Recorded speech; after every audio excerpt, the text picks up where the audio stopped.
में एक बार बार प्रश्न उठता है। आजकल के जो विद्यार्थी हैं वो निरंतर मोबाइल का, इंटरनेट का और टीवी का प्रयोग कर रहे हैं। अपनी पढ़ाई के दौरान जब वो इन तीनों का यूज करते हैं तो कभी कभी लगता है कि ये तीनों का प्रभाव नकारात्मक रूप से भी पड़ सकता है और सकारात्मक रूप से भी पड़ सकता है।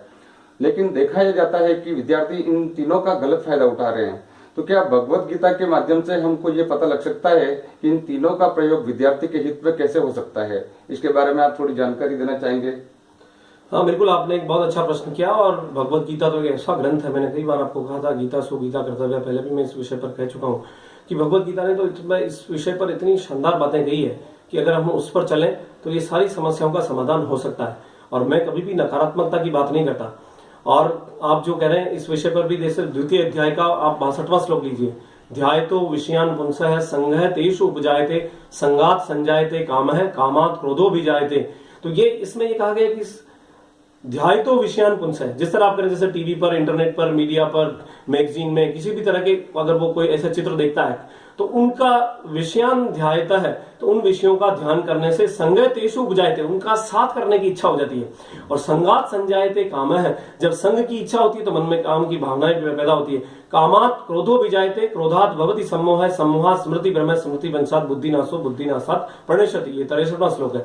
तो इस तरह अगर हमारे मन में उसको देखा जाए तो इस श्लोक के माध्यम से, तो इस तरह के विचार मन में आते हैं और विचारों की पूर्ति नहीं होने से फिर क्रोध की उत्पत्ति होती है और क्रोध होने से हमारी बुद्धि भी समाप्त हो जाती है। तो मेरा आपसे ये कहना है कि जो आप कह रहे हैं इसके 5000 वर्ष पूर्व ही भगवान कृष्ण ने इसका उत्तर दिया। और जो आप कह रहे हैं, मेरा ये कहना है कि हर चीज के दो पहलू हैं, नकारात्मकता भी है, सकारात्मकता भी है। अब आपको पैरेलल उसको क्या देना, जैसा कोई आपने मूवी देखी तो क्या पैरेलल, उसके पैरेलल इतने शानदार व्यवस्था है। जैसे आप टीवी देखने की बात करते हैं, टीवी पे तो इतने अच्छे रमेश भाई ओझा के प्रवचन आते हैं, मुरारी बापू के प्रवचन आ रहे हैं। और आजकल के जैसे बच्चे इंग्लिश मीडियम में पढ़ रहे हैं तो आपको देखिए, आप सुखबोधानंद भगवत गीता का पूरा उनका प्रवचन इंग्लिश में कहीं 20 वर्षों से लगातार करते आ रहे हैं। जैसे जग्गी वासुदेव, आप संडे को टीवी पर आते हैं, आप सुनकर देखिए, साइंटिफिक वे में उनका एनालिसिस वो हर विषय पर करते हैं। तो इतने सारे विद्वान आपको हर लैंग्वेज में अवेलेबल है। तो उस समय और मीडिया पर आप सोचिए, जितनी सारी बुक्स हैं सारी अवेलेबल है। पहले तो आपको नोट्स बनाने के लिए परेशान होना पड़ता था, प्रीवियस ईयर के पेपर से आपको अवेलेबल नहीं थे। आजकल आप इंटरनेट पर जाइए और साइट पर जाकर उनकी और क्लिक करिए, आपको पुराने पेपर्स मिल जाएंगे, प्रीवियस ईयर के पेपर्स। आपके पास बुक नहीं है तो उसको परचेज करने की भी आवश्यकता नहीं। हाँ, ये है कि अवेयरनेस जरूर होनी चाहिए। हमें ये पता ही नहीं कि इसका केवल हम दुरुपयोग जानते हैं, क्यों नहीं हम सदुपयोग करें। दुरुपयोग करने वाला व्यक्ति हर जगह कर सकता है, सदुपयोग करने वाला व्यक्ति हर जगह सदुपयोग कर सकता है। और मैंने आपसे ये भी कहा है, जैसे हम कहते हैं, bad man always quarrels with his tools. अगर इस तरह के जो लोग नेगेटिव सोचने वाले हैं, जैसे हम कहते हैं भी नाचने जाने आंगन टेढ़ा, तो जो कमियां निकालने वाले जिन्होंने सोच लिया है, जो केवल कमी को ही सोचते हैं और पॉजिटिविटी को नहीं सोचते हैं, इन सब माध्यमों ने तो पूरी दुनिया को एक ग्लोबल विलेज में बदल दिया है। आज आप कहीं भी बैठा हुआ व्यक्ति किसी से भी बात कर सकता है। तो इस मीडिया ने तो आप देखिए, आपकी जो भी क्वेरीज है आप उसको शांत कर सकते हैं, पूछ सकते हैं। तो न्यूज़पेपर के माध्यम से बहुत सारी अच्छी जानकारियां उसमें आती है। मैगजीन है, उनमें बहुत सारी, आप देखो साइंस की मैगजीन आ रही है, लाइब्रेरी में सारी बुक्स अवेलेबल है। तो जो पढ़ना चाहता है उसके लिए तो ये सारी व्यवस्थाएं हैं। और फिर दूसरा ये भी कहा गया, जैसे एक तो हम किसी को बार बार केवल बात करके समझाएं, एक वो उदाहरण से ज्यादा सीखता है। कि अगर आपको कोई किसी बच्चे को अगर सही तरीके से सही दिशा में लगाना है, तो जैसे माता पिता है, बच्चा रात दिन उनके साथ रहता है, अगर माता पिता उसको समझाना चाहते हैं तो समझाने से नहीं समझेगा।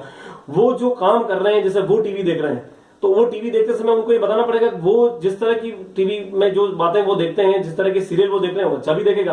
तो इससे अच्छा है कि उसके पैरेलल अच्छी बातें भी दिखाई जाए। जिस तरह का सीरियल उसने देख लिया है, उसके पैरेलल उसको एक आ जाए, बेटा इस समय 10 मिनट मेरे साथ भी बैठ, और जब वो देखेगा तो वो पैरेलल हो जाएगा। इसलिए कहा संगात संजायते काम है। तो जिस तरह की संगति करेगा उस तरह के उसके विचार बनते जाएंगे, और जब विचार बनते जाएंगे तो फिर नकारात्मकता आप कितनी परोस दीजिए, फिर उसको कोई फर्क नहीं पड़ने वाला। क्योंकि एक बार जो बच्चा जिस दिशा में चल पड़ा है तो उस दिशा से बदलना, इसलिए कहते हैं action speaks louder than words. तो आप केवल बातें न करके और उसको अपने व्यवहारिकता के द्वारा अपने व्यवहारिक जीवन में उसको प्रयोग करते हुए बच्चों को ये समझाया जा सकता है। तो मेरा तो आपसे ये कहना है कि इतने शानदार एग्जाम्पल भगवत गीता ने दिए हैं, और अगर जीवन में हम सब इन बातों का करें तो मेरी तरफ से तो मीडिया को भी मैं पॉजिटिव मानता हूं। आज आप देखिए यूट्यूब पर जाकर देखिए, यूट्यूब पर सारे आप इतने, चाहे आप जिस भी सब्जेक्ट, फिजिक्स में देखिए, आप केमिस्ट्री में देखिए, बायो में देखिए, अकाउंट्स के विषय में देखिए, इकोनॉमिक्स के विषय में देखिए, सब इतने विद्वान लोग आजकल उन्होंने अपने वीडियो अपलोड कर रखे हैं। बहुत सारी ऐसी साइट्स बन चुकी है। मैं अभी आपको बताइए एग्जांपल देता हूँ, विद्यार्था मैं अभी देख रहा था, उसमें सारे वीडियोस बने हुए, बड़ी जितनी भी सीनियर क्लासेज है उनके सब सब्जेक्ट पर। तो मीडिया तो बहुत अच्छा हो गया। तो इसके प्रयोग करने के तरीके हमारे बदलने चाहिए और हर विषय को देखने का एक पहलू होता है। अगर हम सकारात्मक, मैं हमेशा कहता हूं कि अगर हम सकारात्मकता की बात करते हैं, हम पॉजिटिव रहते हैं, तो सब तरफ पॉजिटिविटी आपको दिखेगी। और भगवत गीता ने इसी बात का एग्जाम्पल हमें दिया है। तो मेरा आपसे कहना है कि इस तरह के प्रश्न जो आपने किए हैं, ये मेरी तरफ से तो मैंने आपको एग्जाम्पल दिया कि ये सारी चीजें उस पर डिपेंड करती है, हम सब पर डिपेंड करती है। क्योंकि मैंने पहले भी कहा कि माता पिता का बहुत प्रभाव पड़ेगा, टीचर्स का बहुत प्रभाव पड़ेगा, वो किन लोगों के साथ रहता है उसका बहुत प्रभाव पड़ेगा। तो ये सारे प्रभाव मिलकर उस बच्चे को पॉजिटिविटी की ओर ले जा सकते हैं और सकारात्मकता की ओर ले जा सकते हैं। और आपने इस तरह का अच्छा प्रश्न किया, मुझे अच्छा लगा। इसी तरह के प्रश्न अगर आप करेंगे तो हर प्रश्न का जवाब भगवत गीता में दे रखा है। भगवान कृष्ण और अर्जुन के संवाद में हमें सारे प्रश्नों के उत्तर मिल जाते हैं। तो आपने ये प्रश्न किया, मुझे अच्छा लगा। और इस तरह के जितने भी आपके पास प्रश्न है आप मुझसे करिए, मैं भगवत गीता के माध्यम से इन सब बातों का जवाब देना चाहूंगा। और आप जो भी मुझसे प्रश्न करेंगे मैं भगवत गीता को आगे ले जाकर उससे के माध्यम से आपको सारा सेटिस्फैक्टरी आंसर दूंगा।